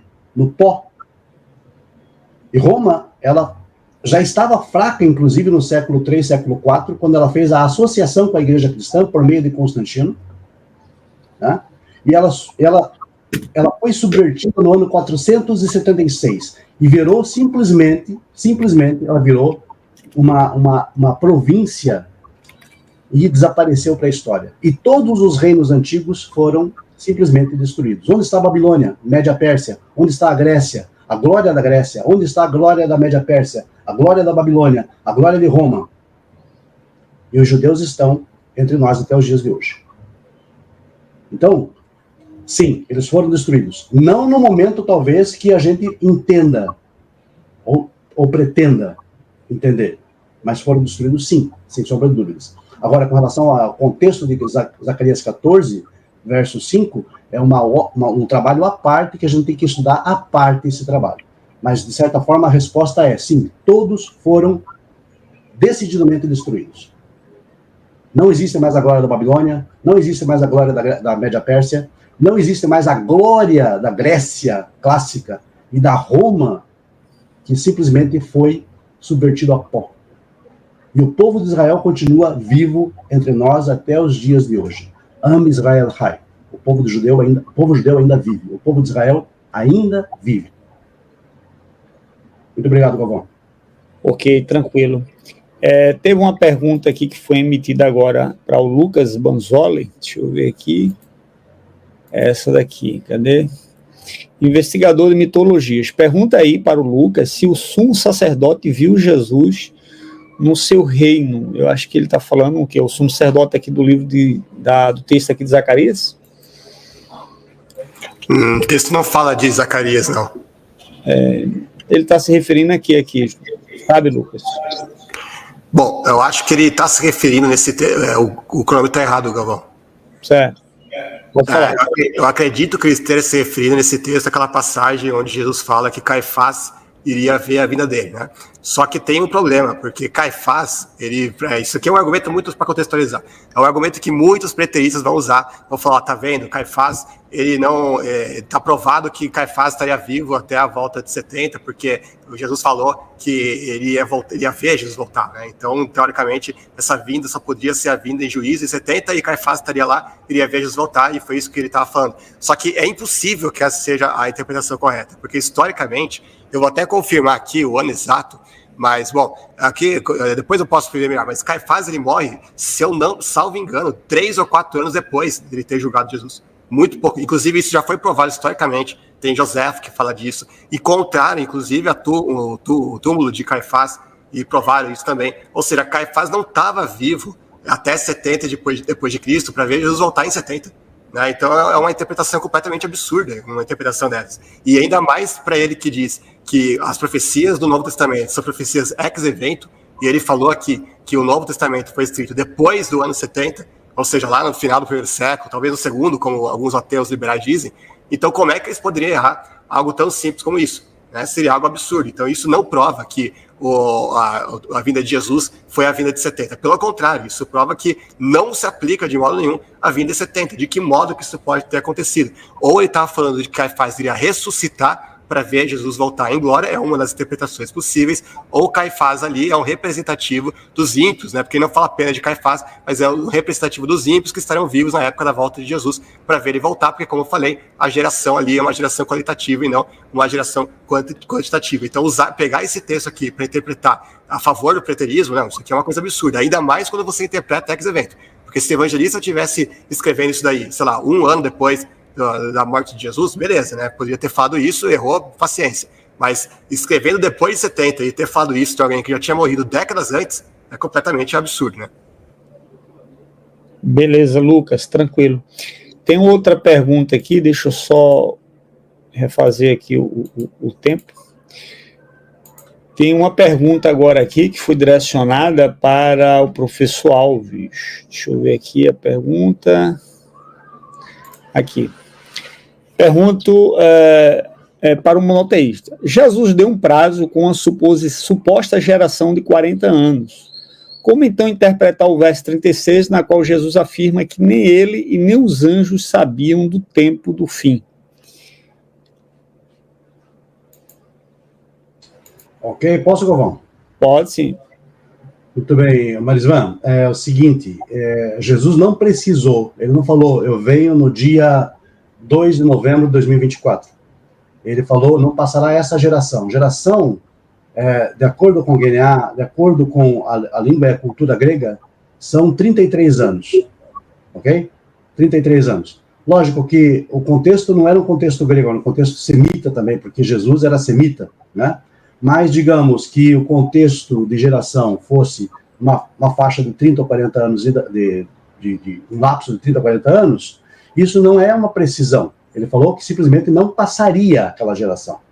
Então, não é que ele esteja precisando. Está precisando, então não tem nenhuma contradição aqui, né? Geração é justamente a ideia cronológica daquele momento em que ocorreu no ano 70, né, em que a nação, a economia judaica, a economia do templo em si, economia, quando eu falo de todo o contexto do judaísmo na época, e dos judeus na época, da nação judaica, acabou. Então ele não precisou, ele falou, não passará esta geração. Agora ele garantiu que não passaria aquela geração, de acordo com o texto, e de fato não passou. Sobre Caifás, o que o professor Lucas falou é real. Caifás, na verdade, morreu bem antes do ano 70, né? Aproveitando o gancho aqui, Galvão, se me permite. Sim. E, de fato, ele morreu bem antes dos anos 70, o que, de certa forma, também corrobora com uma profecia absolutamente, nesse aspecto aqui, especificamente, absolutamente obtusa. Ou seja, ocorreu um erro aqui, sem dúvida, sem sombra de dúvida. Até porque, na verdade, o próprio contexto de Mateus 24 sequer fala de ressurreição. Nós não encontramos uma palavra sequer, um verso sequer que fale sobre ressurreição em Mateus 24. Claro, lógico, não ocorreu ressurreição nenhuma em Mateus 24, na época do ano 70 não ocorreu ressurreição nenhuma. Então, harmonizar isso seria, no caso, entender que outros textos, logicamente mais tarde, foram repensados, foram racionalizados e acrescentados a isso, logicamente, para caber dentro desse contexto e para justificar, na verdade, muitas vezes, um fracasso de uma suposta vinda que nunca ocorreu, em conformidade com o pensamento e a interpretação equivocada e errônea dos próprios seguidores de Cristo, infelizmente. Obrigado. Beleza, tranquilo. Lucas, não foi feita nenhuma pergunta mais aqui direcionada a você. Eu não sei se você me permite eu fazer uma pergunta. Pode ser, Lucas? Pode fazer. No decorrer de sua fala, quando você estava falando, né, você até questionou o fato do texto lá que diz que os poderes do céu, né, no caso, seria abalado, porque conforme está lá em Mateus capítulo 24, versículo 29, né, que diz, logo depois da aflição daqueles dias, o sol escurecerá, a lua não dará a sua luz, as estrelas cairão do céu, as potências do céu serão abaladas, e aparecerá no céu o final do Filho do Homem, todas as tribos da terra se lamentarão e verão o Filho do Homem vindo sobre as nuvens do céu. Mas quando você questionou, perguntando, mas isso não aconteceu lá, e como é que o pessoal disse que Jesus já voltou, né? No caso aí o preterista. O David Chilton, eu acredito que é um autor que você conhece, ele vai dizer que isso aqui, Mateus 24, seria um oráculo profético, onde Jesus ele está usando o mesmo estilo literário que era usado por Isaías, Ezequiel, Jeremias, quando eles iam emitir um juízo de Deus sobre as nações. E lá, muitas vezes, a gente encontra essa mesma linguagem, né, que a estrela cairá no firmamento, o sol escurecerá e Deus virá até vós montado numa nuvem ligeira. Daqui a gente vê a mesma expressão, o sol escurecerá, a estrela cairá no firmamento e Jesus voltará sobre as nuvens do céu. Aí eu te pergunto, Lucas, haveria algum espaço, de fato, aqui na tua visão de Mateus 24, isso aqui ser de fato uma profecia sobre a destruição de Jerusalém em 70? Não, porque os próprios escritores do Novo Testamento vão claramente entender essas palavras de Jesus como sendo literais. Por exemplo, o autor de Hebreus vai falar, Hebreus 12, 26 e 27. Aquele cuja voz outrora abalou a terra, agora promete. Ainda uma vez abalarei não apenas a terra, mas também o céu. As palavras ainda uma vez indicam a remoção do que pode ser abalado, isto é, as coisas criadas de forma que permaneça o que não pode ser abalado. E será que isso daqui está se referindo a uma metáfora? Não, porque ele está citando Êxodo 19, 18, que vai falar: o monte Sinai estava coberto de fumaça, pois o Senhor tinha descido sobre ele em chama de fogo. Dele subiu uma fumaça como de uma fornalha, e todo o monte tremia violentamente. Aqui ele está falando de algo literal, o monte estava literalmente tremendo, e o autor de Hebreus vai pegar isso e para falar que Deus vai fazer exatamente isso, mas com a terra inteira. Então, é literalmente algo literal aqui. Vamos lá, Hebreus 1, 10 e 12 também fala. E também diz: no princípio o Senhor firmaste os fundamentos da terra, e os céus são obras das tuas mãos. Eles perecerão, mas tu permanecerás. Envelhecerão como vestimentas. Tu os enrolarás como um manto, como roupas, eles serão trocados. Mas tu permaneces o mesmo, e os teus dias jamais terão fim. Veja que ele faz o contraste aqui entre a terra, que vai perecer, que vai envelhecer e que vai ser trocada, e Deus, que não perece, obviamente, porque ele é um ser eterno, atemporal. Então essa analogia com Deus só faria sentido, essa antítese, se realmente a terra vai perecer, literalmente. Mais um, Mateus 24, 35, o próprio Jesus vai falar: os céus e terra passarão, mas as minhas palavras de modo algum passarão. Agora, se céus e terra aqui não vai passar mesmo, então realmente as palavras de Jesus também poderiam passar, né?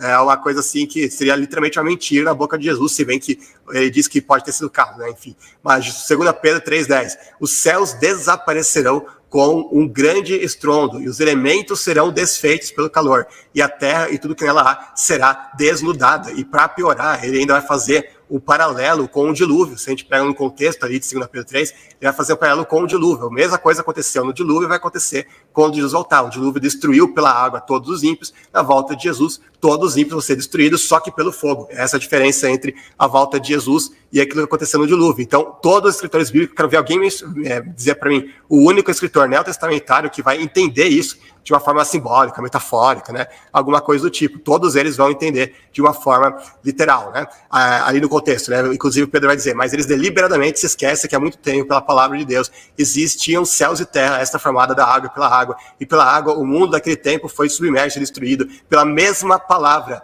Os céus e a terra que agora existem estão reservados para o fogo, guardados para o dia do juízo e para a destruição dos homens ímpios. Aquilo que eu falei, a antítese entre aquilo que aconteceu, a comparação, entre aquilo que aconteceu no dilúvio e aquilo que vai acontecer quando Jesus voltar. Aí ele diz que naquele dia, ou seja, quando Jesus voltar, os céus serão desfeitos pelo fogo, os elementos se derreterão pelo calor, mas nós esperamos novos céus e nova terra onde habita a justiça. Então eles interpretavam literalmente isso que Jesus falou. Excelente, Lucas. Cara, obrigado aí pela resposta. Eu agora vou disponibilizar 5 minutos para cada debatedor, né, começando aqui com o Lucas e depois concluindo aqui com o professor João Alves. Então, professor Lucas, você tem 5 minutos para fazer as suas considerações finais. Certo. Em primeiro lugar, agradecer ao meu loteísta pelo excelente debate. Foi um debate muito respeitoso, gostei bastante. Sobre aquilo que ele tinha falado antes, ele falou: o contexto da parábola fala da má índole do mordomo, mas é exatamente o mesmo que eu argumentei. E pode ver, desde literalmente a primeira apresentação minha, eu já falei disso, que o mesmo acontece em Mateus 24, que apesar de geração ali não estar qualificada com um adjetivo imediatamente em sequência, o contexto todo vai falar dessa má índole. Ele fala de falsos profetas, fala de falsos cristos, com amor de muitos se esfriaria, fala que eles perseguiriam os discípulos e assim por diante. Como é que o contexto não vai apontar para isso exatamente da mesma forma como na parábola do mordomo, né? Vamos lá, ele também falou: muito me impressiona o Lucas dizer que não precisa orar. Bom, de fato, orar, eu oro todo dia. Agora, o orar ali era especificamente voltado a escapar da tribulação.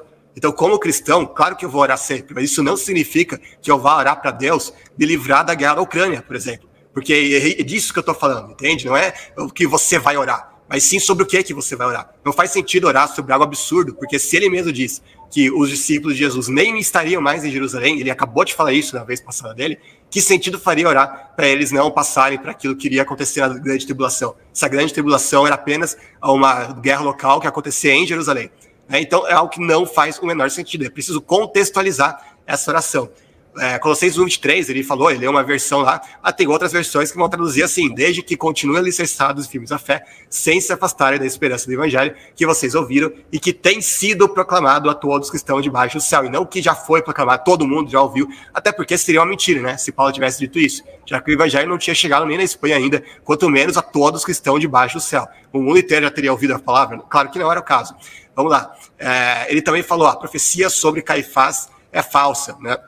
Mais uma vez, que sentido faz colocar uma profecia falsa que eles já sabiam que era falsa? Eles vão colocar na boca de Jesus uma falsa profecia, sabendo que Caifás já tinha morrido há décadas antes e que não tinha visto Jesus voltar a coisa nenhuma.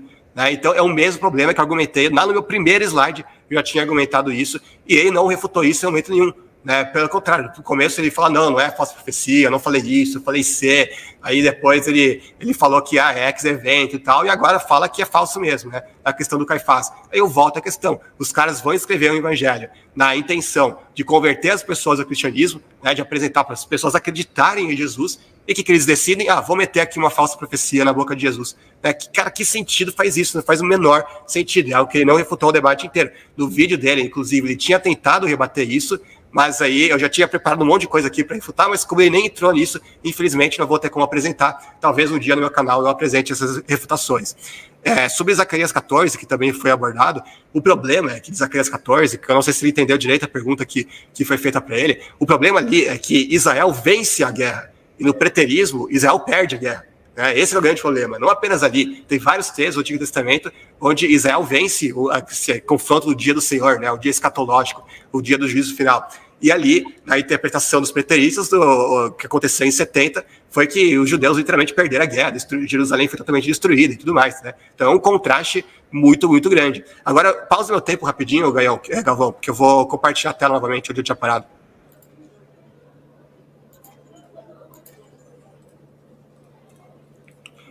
Pode... peraí, deixa eu só ver onde que eu tinha parado. Tá, aqui. Pode continuar. Então, continuando, onde eu tinha falado, né? Que, então como é que eles receberam o juízo? Simples, porque o texto vai falar da volta de Jesus em Mateus 24, vai falar, por exemplo, que já li todos esses textos aqui, não vou precisar repetir, e também que ele estará às portas. Só que essas portas aqui é justamente uma linguagem figurada para o juízo.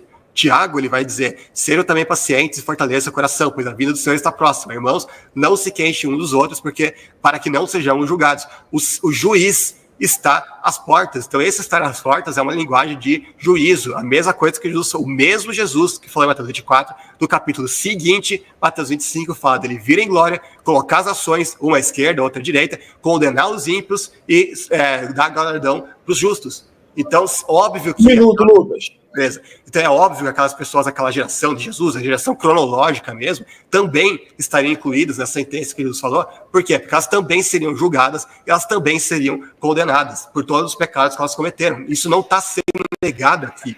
Agora, o ponto todo, que não abordou ao longo de todo o debate, é que Jesus aqui está falando de geração no sentido qualitativo, que abrange todas as gerações de pessoas ímpias, desde a época de Abel até, também abrange a época de Abel, abrange a época de Zacarias. Diz que eles assassinaram Zacarias, não apenas queria recair sobre eles o sangue de Zacarias, e também vai falar que eles iriam perseguir os cristãos e assim por diante. Aí lá no Apocalipse você vai ver a Babilônia sendo cobrada pelo sangue também derramado, todos os santos, todos os profetas e assim por diante. Ou seja, geração aqui está falando de todas as pessoas ímpias da história, não é que apenas as pessoas contemporâneas a Jesus queriam pagar pelas coisas ímpias que eles fizeram. Não, todas as pessoas ímpias iriam pagar por aquilo que elas fizeram, porque quando Jesus volta, ele vai implementar o juízo, vai ressuscitar os mortos, como está lá em João 5, 28 e 29, 1 Coríntios 15, 22 e 23. Beleza, Lucas. Beleza. Tranquilo. João Alves, você tem 5 minutos para fazer suas considerações finais. Ok, Galvão, obrigado. Muito bem. Também agradecendo o Lucas pelo debate em alto nível, acredito que as pessoas estão gostando e, de repente, todo mundo, na verdade, tem uma ideia positiva.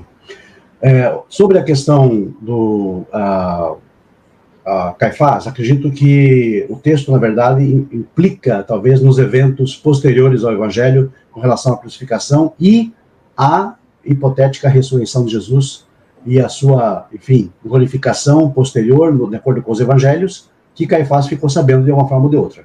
Enfim, vamos tentar aqui, digamos, usar aí de um critério um tanto quanto justo, né? Com relação ao evangelho que já foi pregado em todo o mundo, não vou nem no grego, eu vou no português, o qual foi pregado a toda criatura que há debaixo do céu. Se foi a toda criatura debaixo do céu, significa que falta alguma criatura ainda? Acho que não. Então, o texto está aí no grego, então, muito mais ainda. Não vou nem pôr, eu vou no português.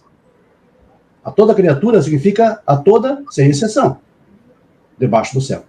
Então, ali já estava dando a entender que as coisas estavam se ajustando, né, para o final do ano 70. Sabemos que Paulo foi executado muito antes do ano 70.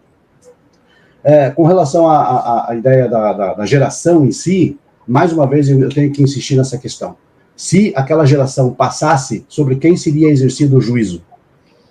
Isso também não foi respondido. Sobre quem seria exercido o juízo? Afinal de contas, se a geração é a ideia daquelas pessoas de índole má desde os tempos antigos, logicamente, quem sobraria para ser executado o juízo na volta de Jesus? Lembrando que em Mateus 24 não fala sobre ressurreição, é algo excluído, e as questões posteriores sobre Pedro e os apóstolos, eu quero lembrar a todos aqui uma máxima do Evangelho que diz que Cristo nunca falou para as pessoas senão por parábolas. Ele nada falou senão por parábolas. O que é parábola? Alegoria. É só ir procurar no dicionário. Dá um Google. Pessoal, dá um Google aí. Parábola significa alegoria, comparação. O texto é muito claro. Nada lhes falou senão por parábolas. E aí esperamos ver uma vinda triunfante de Jesus com os anjos no céu, igual aquelas imagens que, por exemplo, os adventistas colocam em suas publicações, é isso? Será isso? Então, na verdade, com um agravante, desde sempre, Jesus sempre falou para os discípulos que eles não entendiam a sua mensagem, ainda estão sem entender, não entendem ainda, até vós mesmo não entendeis ainda o que eu estou falando. Então, são muitas pistas que nós temos aqui para perceber que a má interpretação bíblica hoje, ou exegética hoje, no mundo moderno, não é uma coisa nova, é uma coisa antiga. É uma coisa antiga. Jesus, em suas palavras, na verdade, foi um eterno desconhecido, ignorado.